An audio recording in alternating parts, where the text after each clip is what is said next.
ఆగు బిడ్డా, ఆ కన్నీటి చుక్క నేల రాలకూడదు. అది నా గుండె మీద పడిన నిప్పు రవ్వలా ఉంది. ఎవరికోసం ఏడుస్తున్నావే పిచ్చి తల్లి? నీ ప్రాణం తీసేంత శక్తి, నీ బ్రతుకును నిర్ణయించే అర్హత ఆ అల్పులకెక్కడిది? నన్ను చూడాలని వచ్చావా? అయితే సరిగ్గా చూడు. నీ ఎదురుగా శిలలా ఉన్నది నేను కాదు, నీ లోపల జ్వాలలా రగులుతున్నది నేను. అబలవు కాదు, సాక్షాత్తు ఈ కనకదుర్గ అగ్నిస్వరూపానివి, నా అంశవి. లోకం నిన్ను రాళ్లతో కొడుతోందని కుంగిపోకు. ఆ రాపిడి తగిలితే కదా నీలోని అసలైన వజ్రం బయటపడేది. నిన్ను చీకటిలో బంధించారని భయపడకు.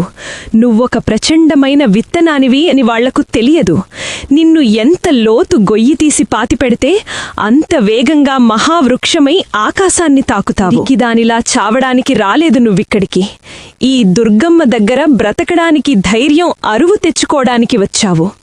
ఇక చాలు, ఆ కన్నీళ్లు తుడిచేసుకో. కళ్ళు ఎర్రజేసి కాళికలా నిలబడు.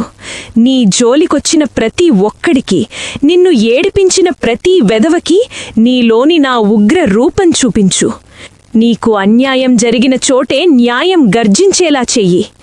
ఈ క్షణం నుండి నీ యుద్ధం, నీ భారం నాది. నీకు అడ్డు వచ్చే ఏ శక్తినైనా తరిమికొట్టే బాధ్యత ఈ ఇంద్రకీలాద్రి కొండంత అండది.